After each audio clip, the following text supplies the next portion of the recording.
vicar is what I said, so it's great to be up here looking down on you all. I recognise lots and lots and lots of faces, but for those of you who don't know me, I'm Ken Irvin, Chair of Bishopsteignton Heritage. And my job today is really quite simple. It's to introduce Alan, who's going to give the talk this evening. And so on behalf of Bishopsteignton Heritage, I would like to welcome you all to the second Molly Coombe Memorial Lecture. And so I will be in a moment introducing Alan, but Alan has been working very hard preparing all of this, and he will be assisted by two students today. Alan, we're very fortunate to have Alan. Alan is a trustee of Bishopsteignton Heritage. He's also a highly respected, so he tells me, lecturer of medieval history at Exeter University. So he's going to explain how his students are going to support him, but it is my great pleasure and privilege to invite you to welcome Alan and to invite Alan to come forward and speak.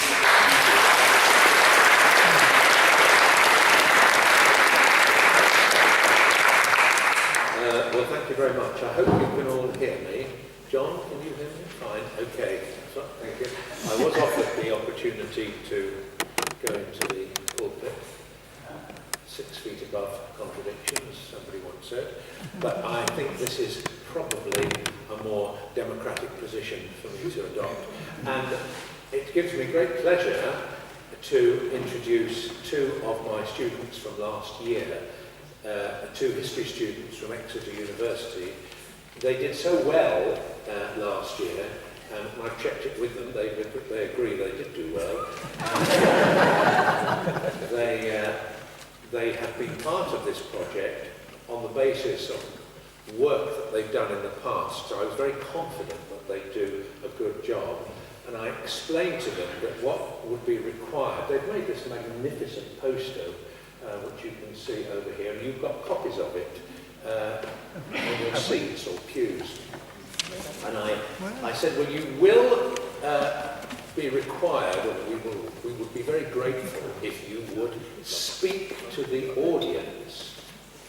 And the response was, what are they like? Well, you will not find a more civilized, urbane, cultivated audience this side of the 14th century. So here they are, and I'm introducing Griffin Souza and Matthew Port, who are going to talk about their work that they've been researching on to do with Bishop Grandisson. Thank you.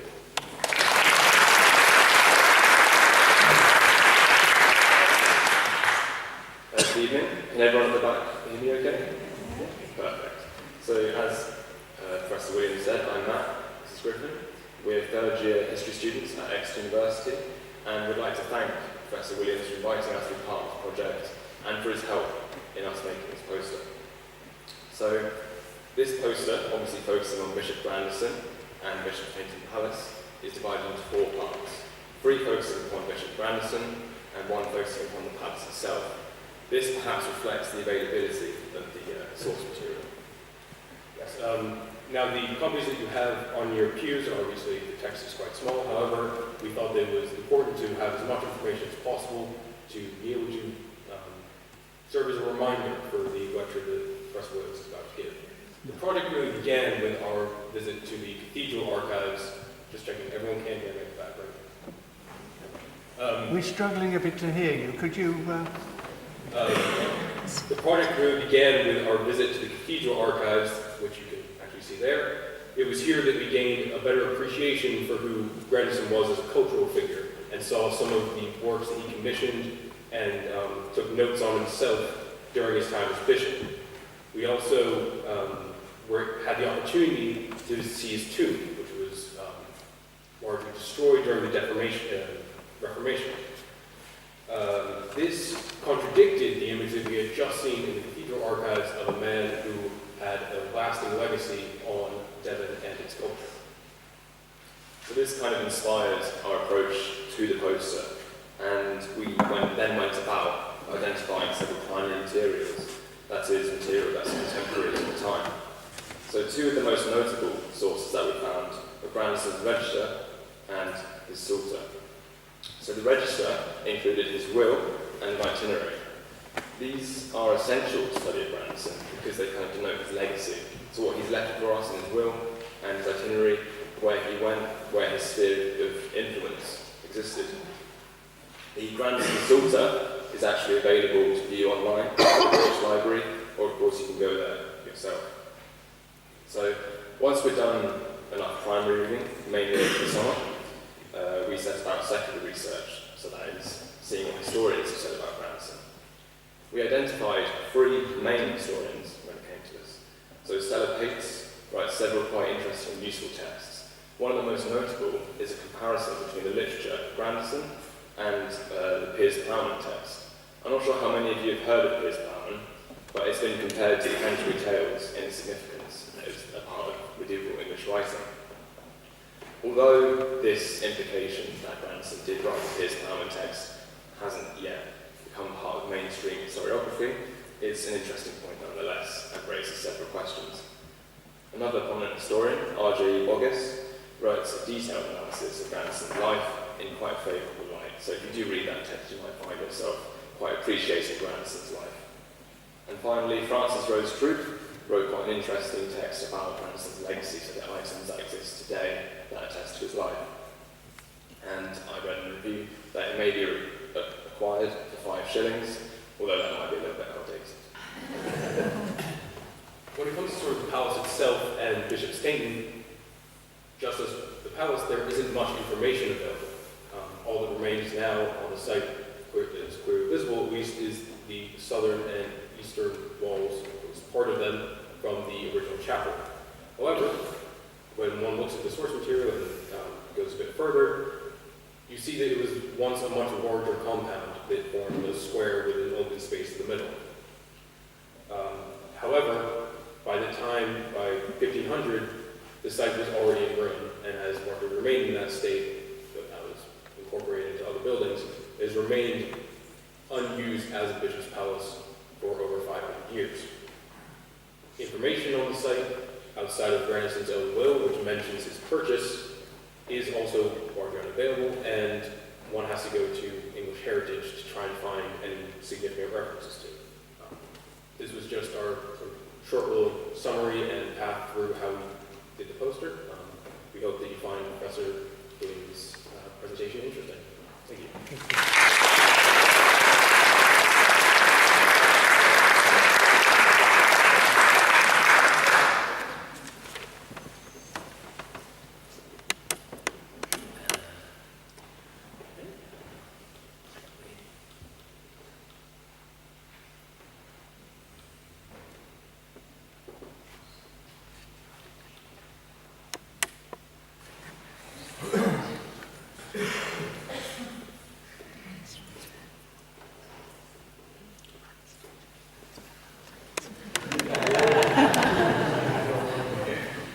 Thank you very much.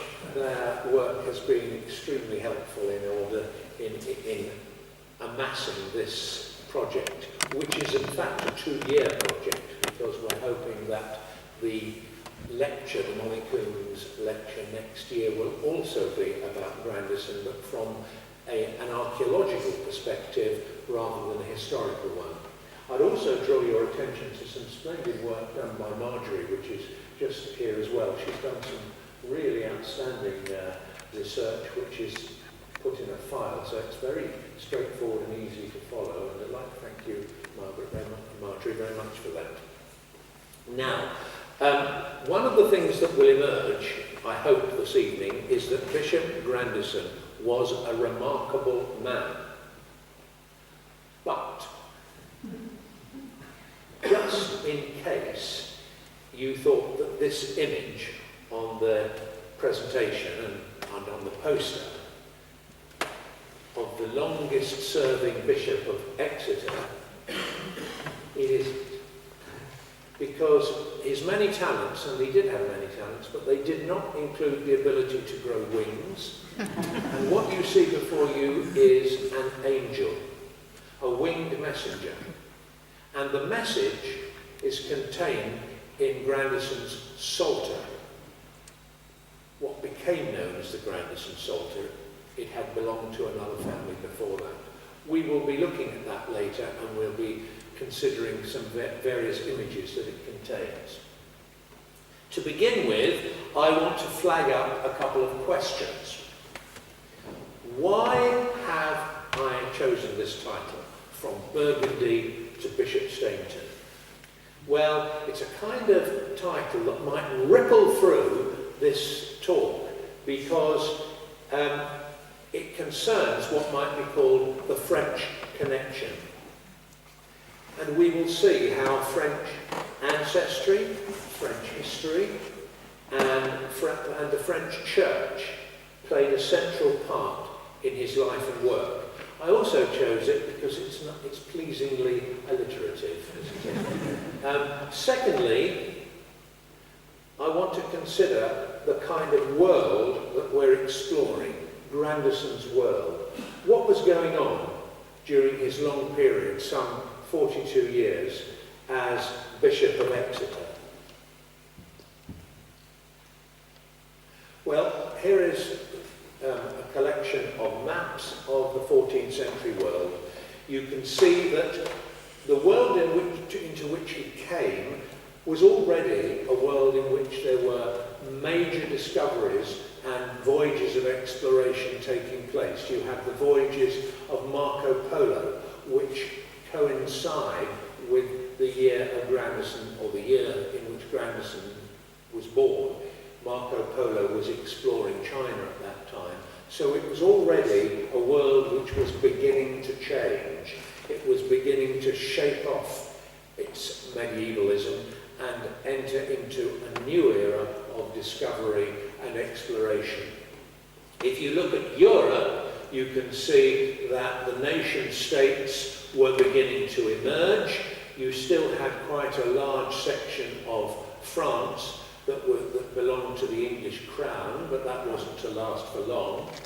And you have, in the southwest of Europe, you have the Iberian Peninsula, which from the 8th century had been under Muslim control, and by the 14th century, the Christians had retaken most of the Iberian Peninsula, and the little kingdom of Granada in the far south was the only area which was controlled by Muslims at that point. So that was a kind of political heritage that Grandisson came into.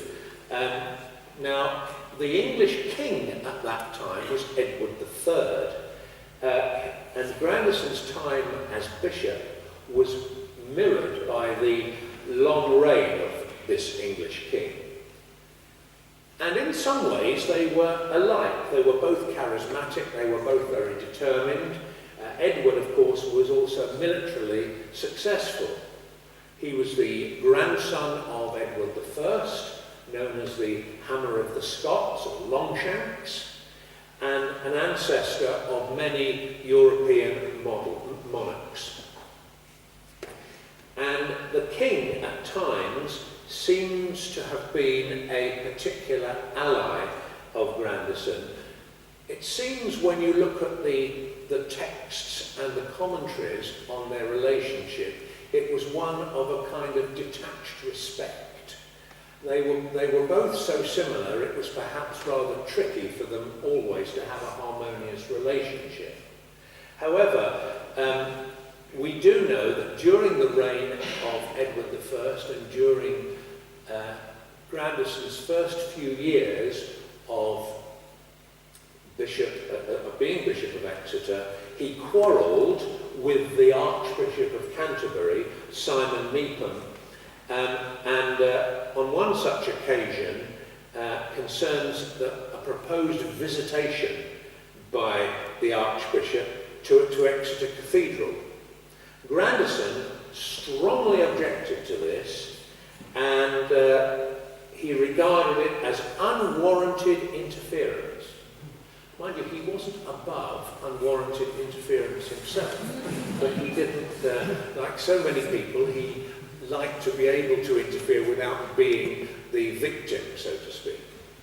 So he called upon the king for support, which he seems to have received, although there was a standoff in the Cathedral Green, and eventually the Archbishop of Canterbury had to withdraw. Whether he withdrew gracefully is not known. There was another occasion in which the Archbishop sent a messenger to excommunicate Grandisson because he was so rude to him, and the messenger was chased out of Exeter and fled to Topsham, where he was caught and captured and made to eat the message that was to be delivered. Now, whether that is true or not, I've got a sense that that might be an apocryphal story, but it, in a way, is quite an illuminating one, because it does say something of the character of the bishop himself. Also, it was the time of the Avignon papacy, another element in the French connection. And in 1305, when Grandisson was just 13 years of age, the Pope's court moved from Rome to Avignon, following a quarrel between the French king, Philip IV, and the Pope.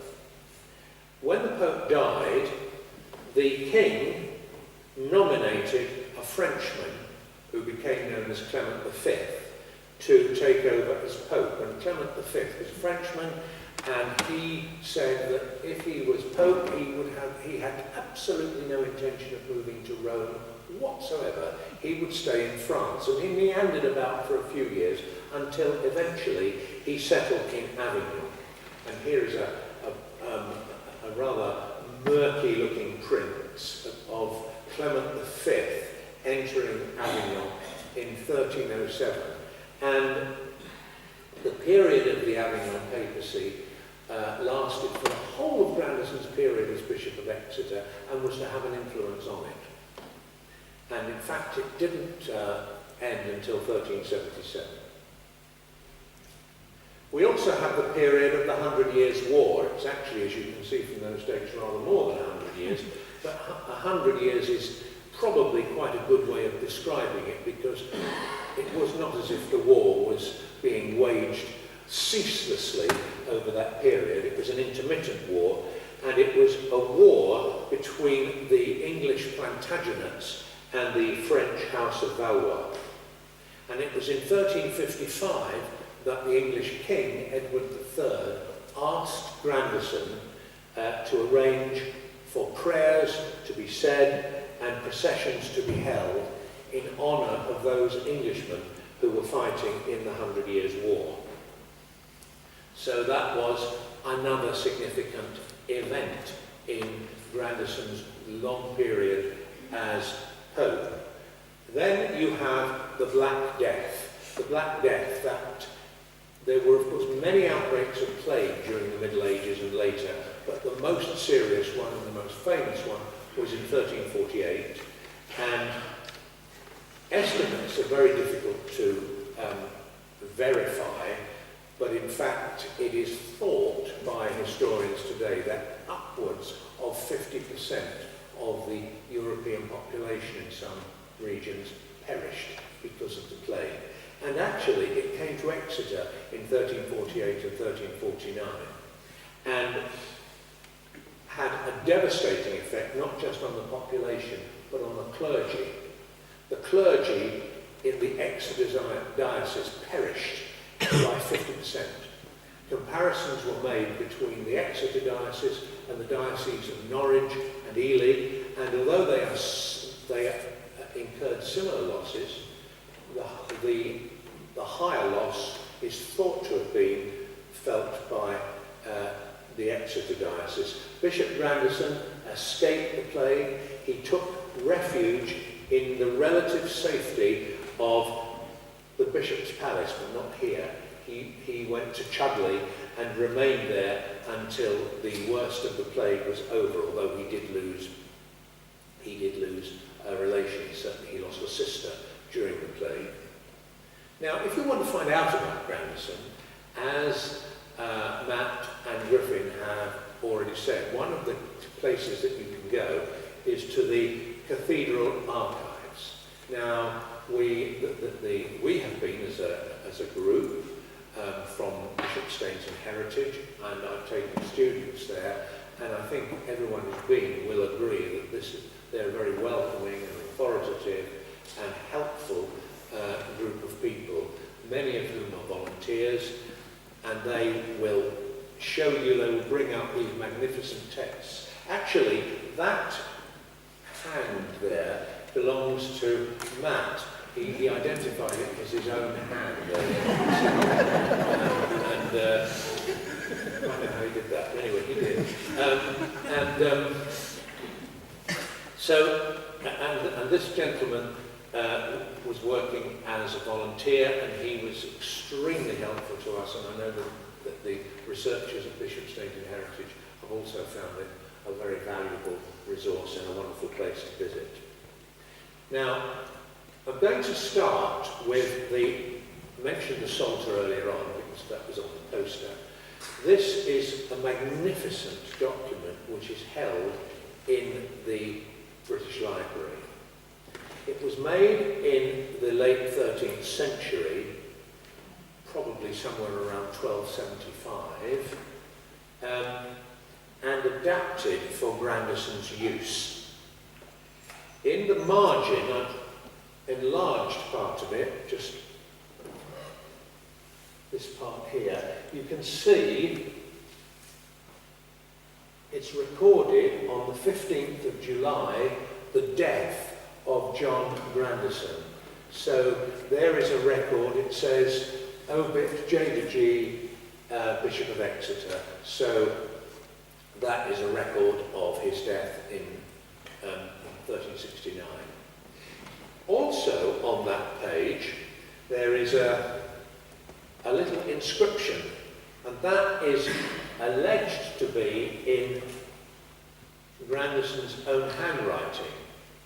And what it says is that he, as the owner of this Psalter, was bequeathing it to Isabella, who was daughter of King Edward III. So it suggests that there was a kind of healthy respect, even perhaps an admiration that existed between king and bishop, or certainly the monarchy and the bishop. And here is a really splendid illustration from the Psalter, and you can see two very familiar biblical scenes depicted. There is the Last Supper, and grovelling on the ground just below the table is Judas Iscariot. And you notice that he is neglected to don his halo. It actually looks in that picture as if he's being force-fed, but perhaps he isn't. You also see below a very splendid and graphic picture of the betrayal in the Garden of Gethsemane, when Judas Iscariot kisses Jesus, thus identifying him to the Roman soldiers. And there's also a picture displaying Peter's extreme anger as he slices off the ear of the slave at the bottom there. So, you know, I'm sorry that some of you may be feeling a bit squeamish, but there we are. We can't ignore these things, can we? And there's much more to see. Matt referred to this being an online program and resource, and if you want to see more, it is certainly available, and you can see it in the British Library itself. Now we're going to look at images of Grandisson.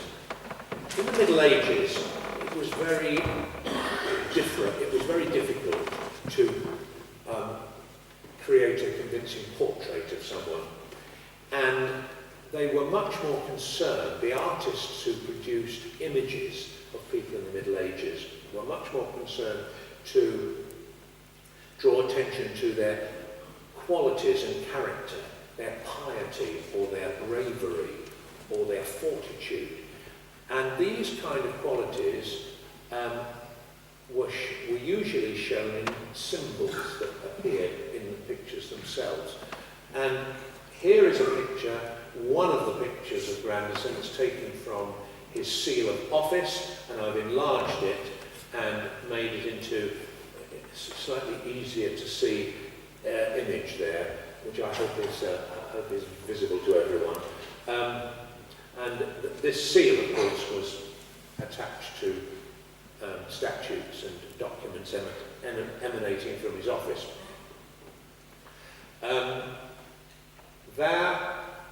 He was a man of many parts. He's also a man of many photographs. And here we have, this is simple. The four of these photographs actually are of the same object. They're just taken from different angles.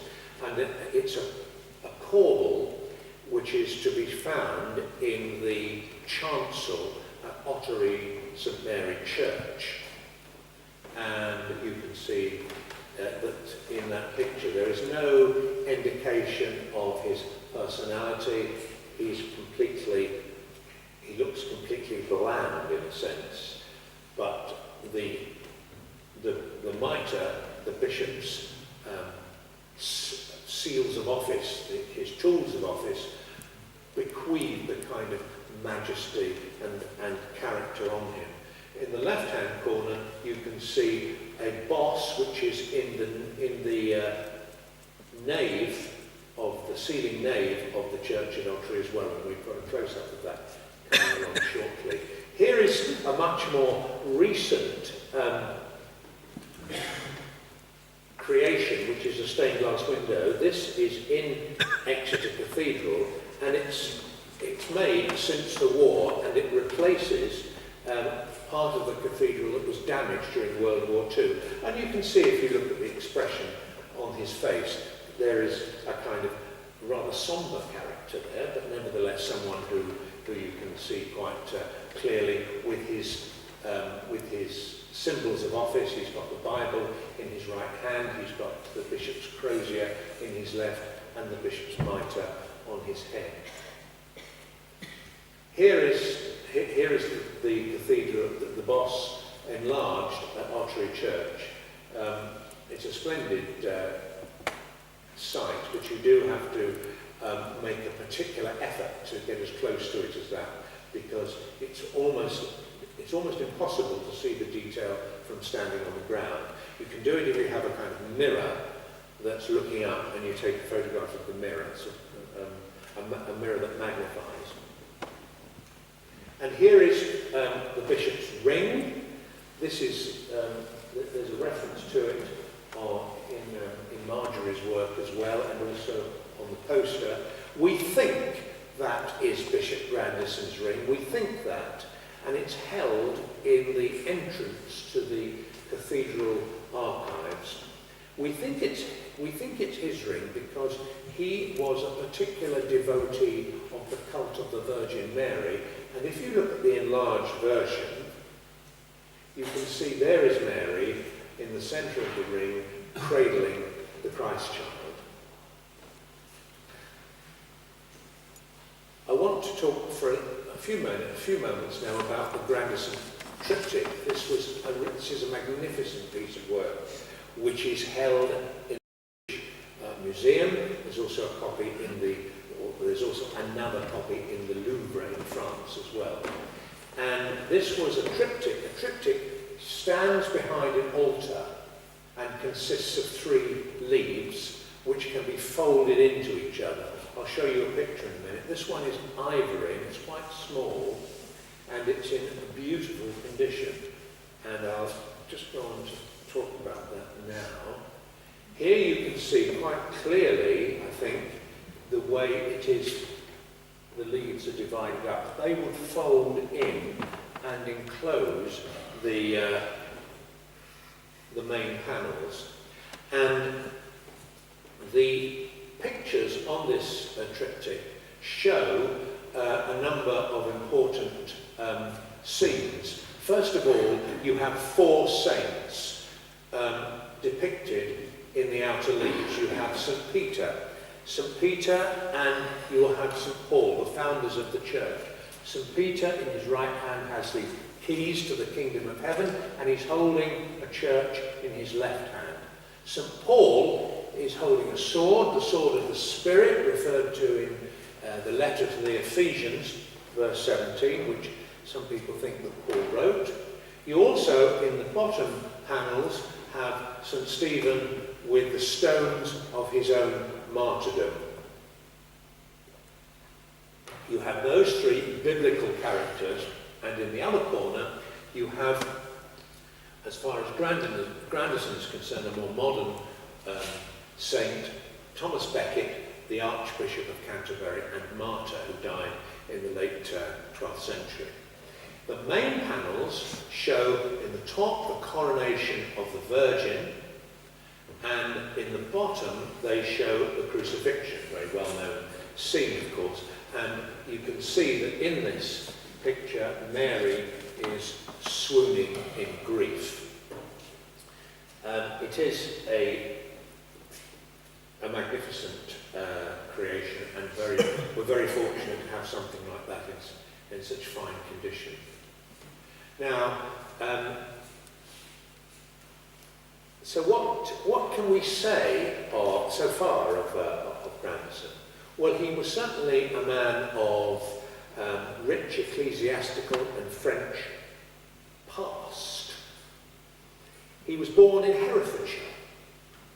His father was from Burgundy, and two of his uncles were bishops in the city of Vannes between 1275 and 1286.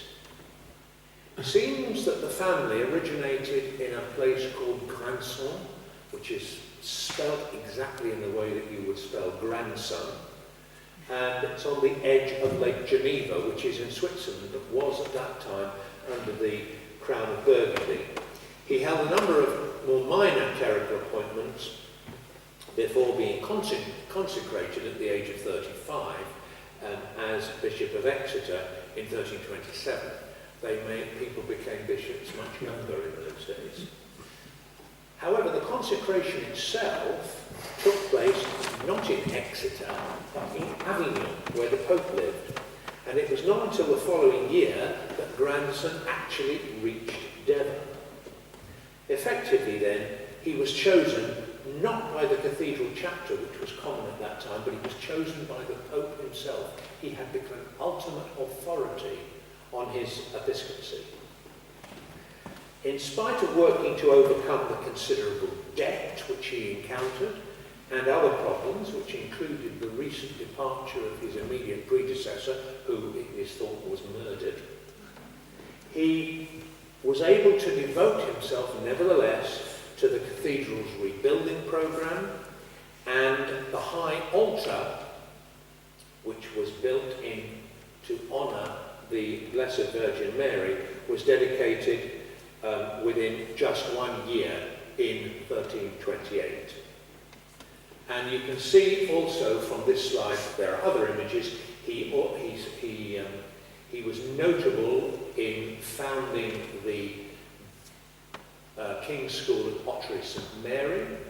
He also was engaged in improving the west front of the cathedral, as well as the fan vaulting, which you can see is magnificently displayed in Exeter Cathedral, and the Minstrel's Gallery, which is a testament to his heart, his efforts and his enthusiasm, because that was actually built in about 1360.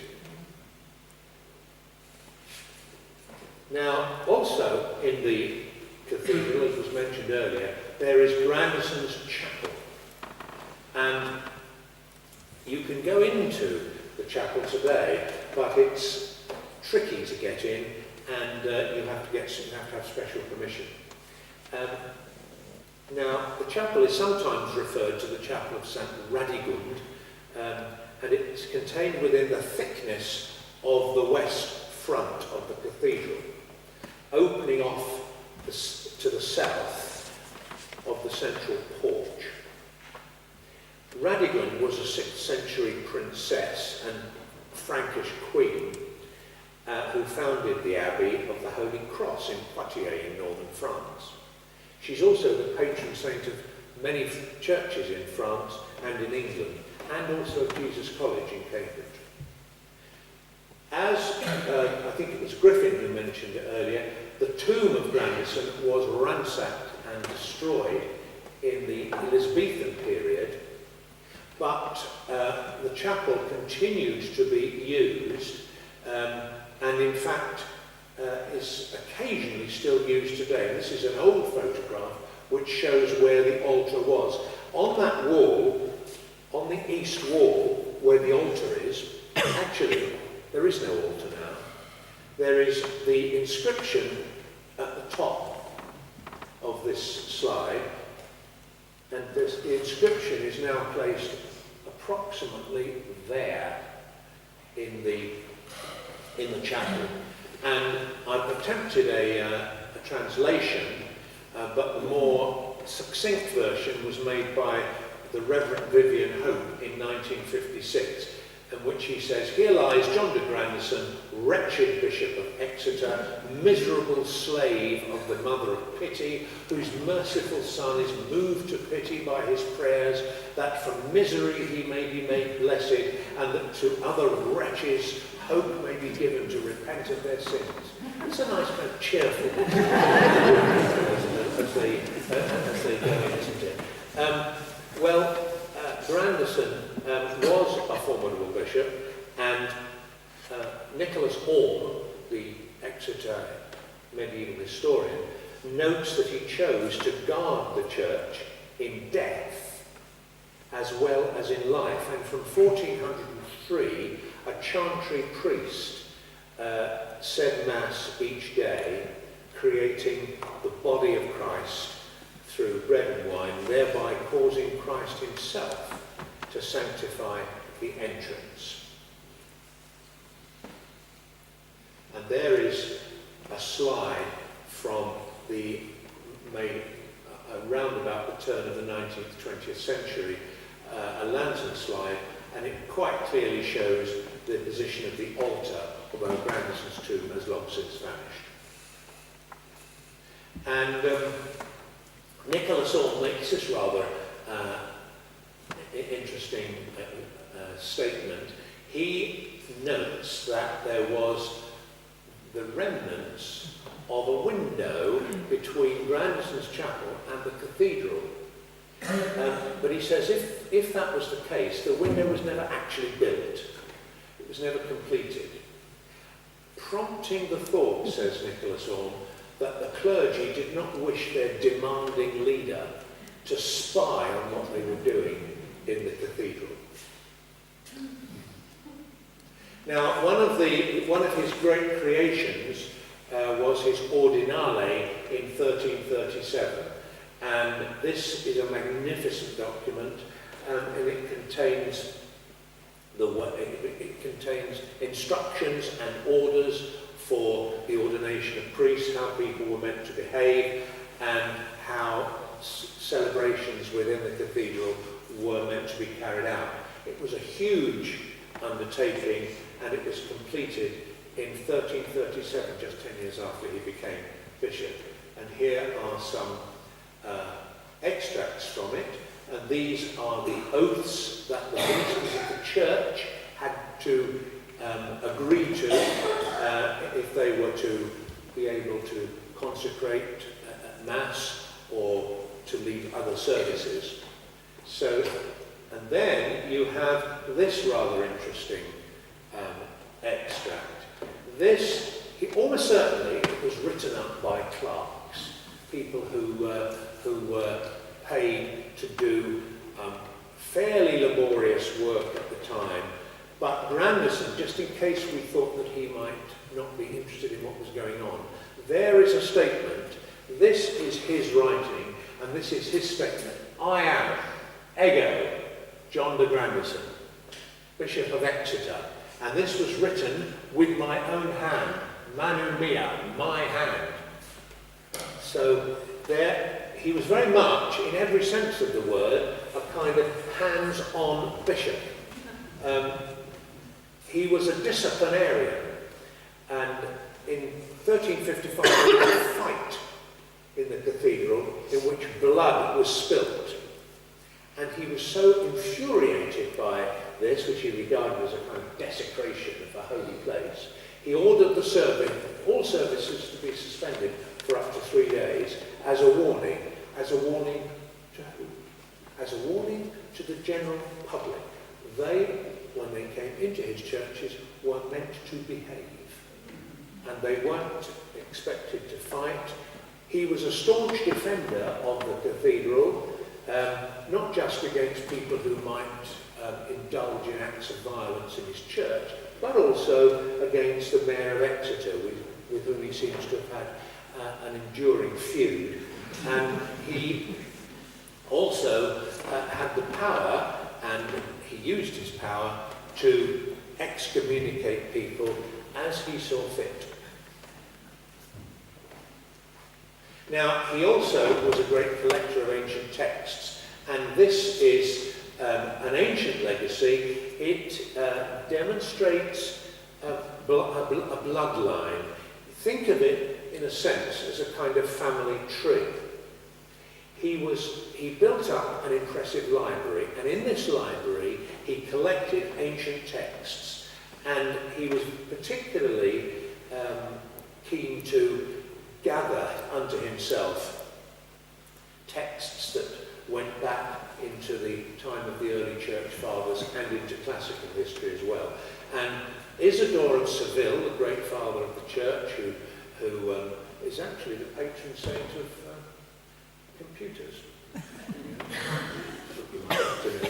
He is the patron saint of computers because he wrote an encyclopedic work which was extraordinary for its period. He wrote it in the 7th century, and he included just about everything he could possibly think of.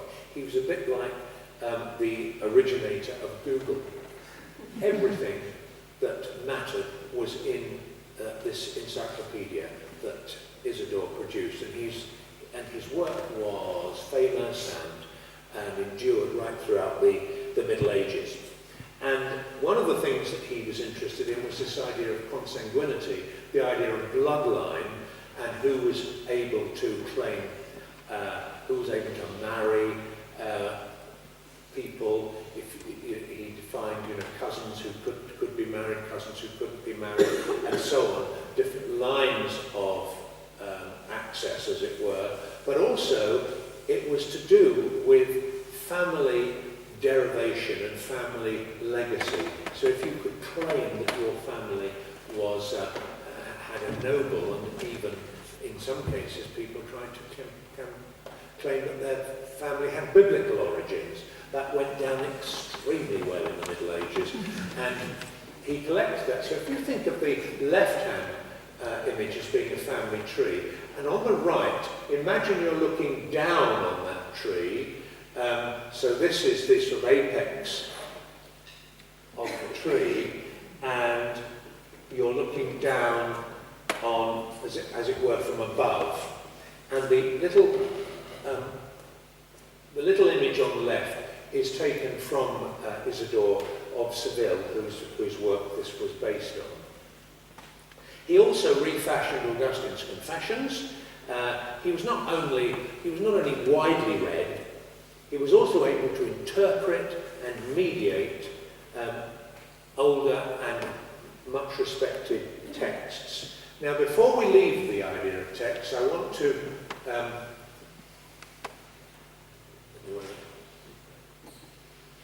I will try to get back to the slide. Thank you.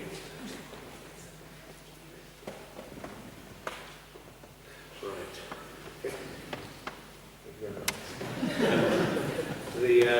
This is Lacy's Pontifical. It's slightly after Grandisson's time.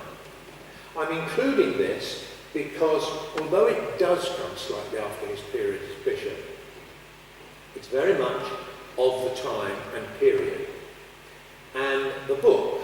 which is called a pontifical, contains particular church services assigned to the bishop's office.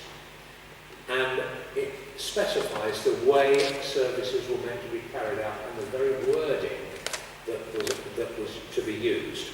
Now this is a fascinating document. It's a bit like, I suppose you might say the pontifical is a little bit like a prayer book, like the Book of Common Prayer, something like that. And actually, if we look here, we see something very interesting, because we see a text which is written in Latin, but a commentary at the side which is written in early modern English, just before the time of Shakespeare. And if you look very carefully, you should see some familiar words, because it specifies to have and to hold from this day forward, for better, for worse, for richer, for poorer, in sickness and in health,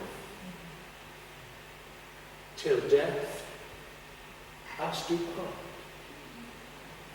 So the language of the prayer book wedding service was a direct translation of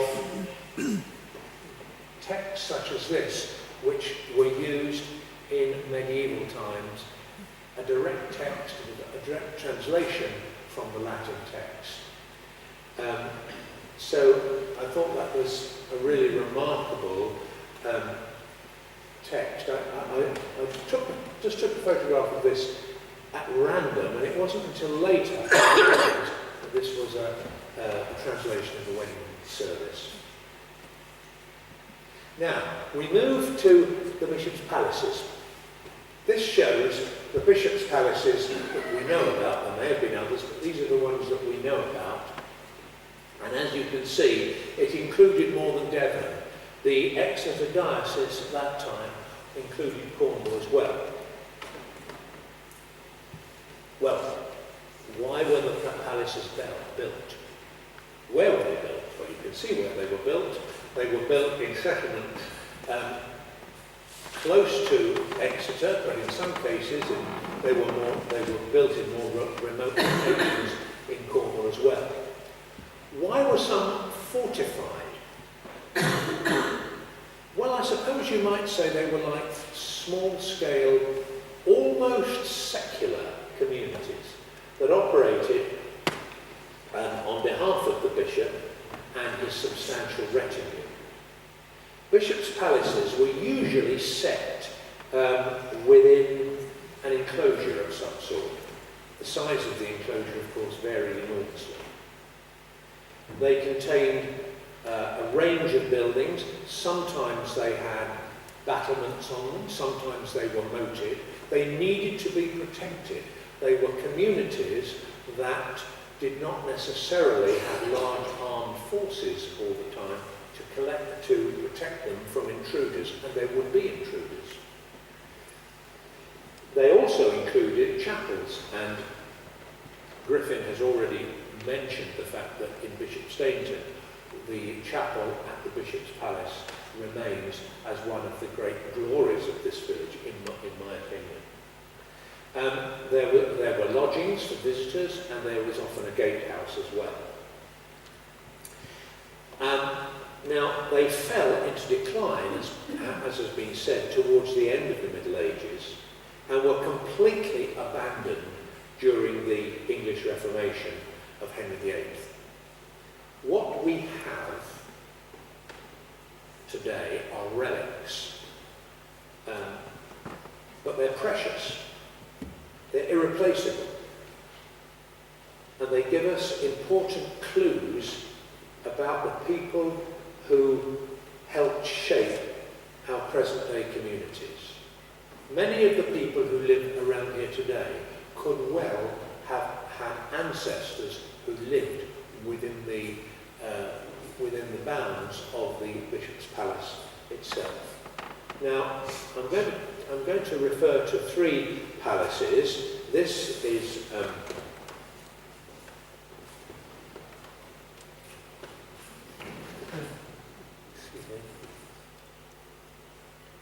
try and do this without Matthew coming to the rescue. I think I'm going to succeed.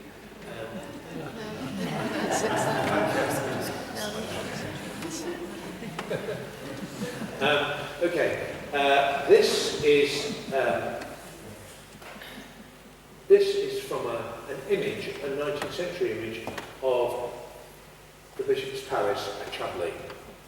Now, even at that time, you could see that it was in a fairly forlorn state. It was scheduled in 1953 after the palace here, but I went out to Chudley to try and take some photographs, and I was I had to take these sort of as I was sort of wedged into a hedge, which was rather unprepossessing from my point of view, and rather alarming for those who walk past. But here you can see it in the distance. You have a wall of the palace at Chudley. There's much more to this palace than would appear from a superficial photograph. I tried to take a photograph from a slightly different angle. Much of the palace at Chudley is within existing buildings which are not scheduled and are difficult to get to and difficult to see. And so, although there's a lot below the surface and a lot to be explored, it's a difficult palace to get to, partly because it's difficult to distinguish the origins of the palace from what exists today. There's been a lot of, I won't say defilement, but there has been a loss of much of the legacy that was visible even in the early 19th century. I want to look at Paignton. This is that there are more substantial remains which are easier to get to at Paignton. Here you see a view of Paignton in the late 18th century. It's a fairly rural setting. And if you look, I want you to notice the windows at the top of the tower on the left, because we shall come across them again in a moment. This, as you can see, this is part of the wall of the palace at Paignton, and as you can see quite clearly, it contains battlements. So it was one of those palaces that, if it didn't have a moat, it was certainly protected. It had a measure of protection anyway.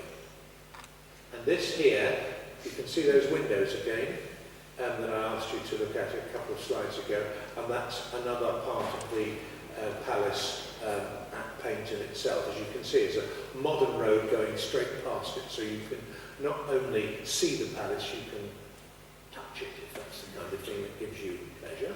And finally, I want to go to the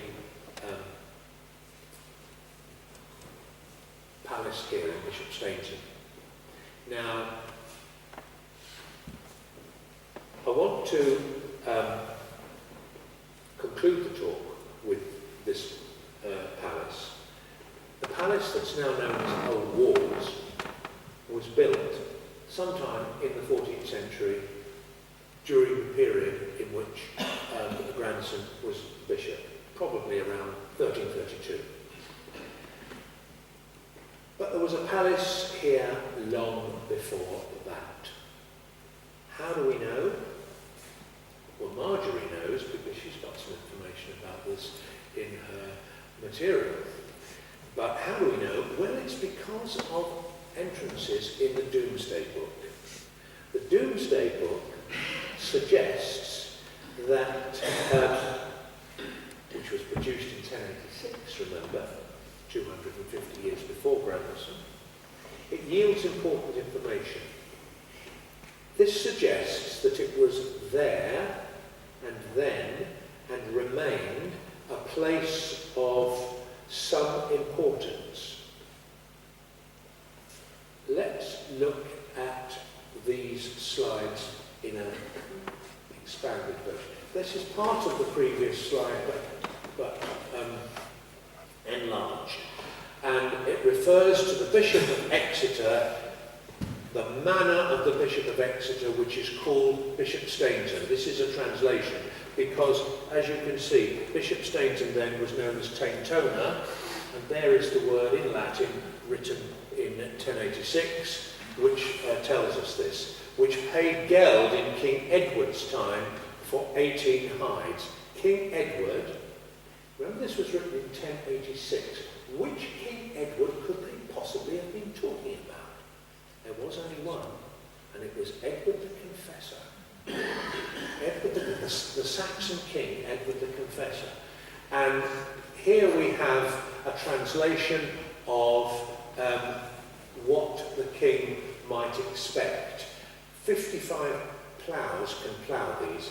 And then the Bishop of Coutances in Normandy has 5 hides, so that everybody had their kind of hands on the place, as it were. And the villains have 13 hides and 51 ploughs. It then lists all the resources and all the kind of contents of the Bishop's Palace as it existed, not in Grandisson's time, but in the 11th century. And I thought that for those of us who treasure the Bishop's Palace, as I hope we all do, we have to remember that what we're looking at now, is quite a modern building compared with the original palace. Now, I want to just talk about the palace. Here is the south elevation, and I'm going to show you this is demonstrated in that is a 1932 image of a drawing of Exeter, a survey of Exeter, of the Bishop's Palace here, and that was 1932, the same elevation. So if we go back and look at the elevation today, here we have an interesting example of what were known as ogee windows. Did you know, Ken, that you have lived all your life near some ogee windows? You do now, yeah. Okay, well here in an ogee window was a window which was curved like kind of 2 S's. Can you see?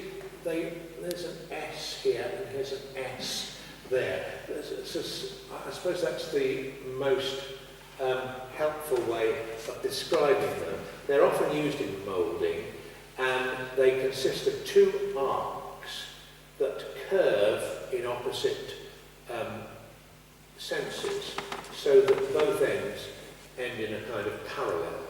And I've superimposed this on the image itself, and they tell us quite a lot about when the palace was built, because it was a style that was very popular in the early 14th century. And I think even now, even in its diminished state, the palace, is the east elevation, has a kind of defiant grandeur. Now, as we've already heard, it was probably a place of considerable size. It included farm buildings. It had a supply of fresh water, which is likely to have come from the well at White Wells Wood, which is up near the golf course.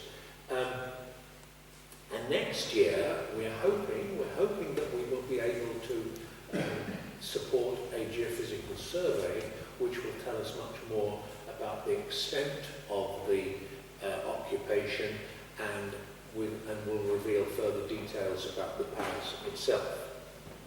Now, along with our beautiful Norman church and the adjacent sanctuary chapel, also, by the way, thought to have been built in Grandisson's time, we have 3 remarkable survivors from the medieval past.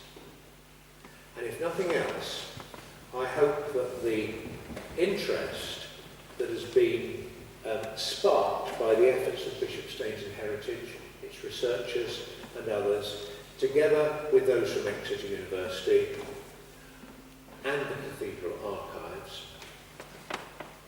I hope this will enable the Bishop's Palace not merely to survive, but to become the pride of this village, reflecting its ancient heart, and lead us into a fuller appreciation of what surrounds us.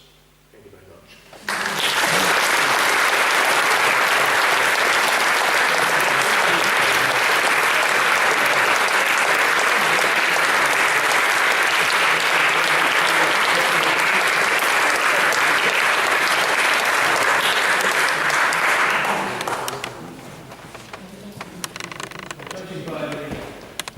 Can you hear me at the back if I don't go there? Thank you. Judging by the applause, I'm sure, like myself, you were fascinated by Alan's talk. That was a fantastic talk. I was enthralled all the way through, Alan. You told the story of the character, Bishop John de Grandisson, and the story of Bishop's Palace is so magnificently. It was wonderful. And thank you to Matt and Griffin. I should perhaps say, maybe the patron saint of computer should be called Matt.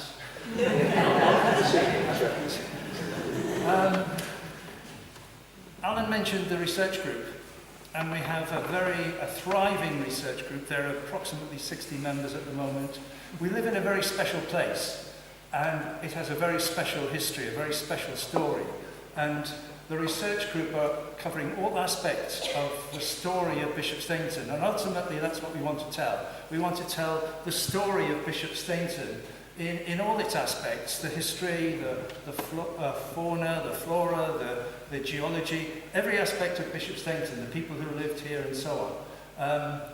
And the research group are doing exactly that. And that will all build towards telling the story in a form that everybody can access, either on their computer or in a hub, which we hope eventually, I'm looking at Henry, will be in the community centre, but also throughout the village, because one of our aims is to create information boards identifying the particular aspects of interest throughout the whole village. A very exciting project, lots of people are involved. If you would like to be involved, there are forms at the back. Please let us know and we'll be in touch with you, and you can either join a group, work individually at whatever aspect of the story of Bishopsteignton that interests you. So we've got coffee in a moment. Thank you very much indeed for coming, and thanks once again to Alan and Matt and Griffin. Thank you very much.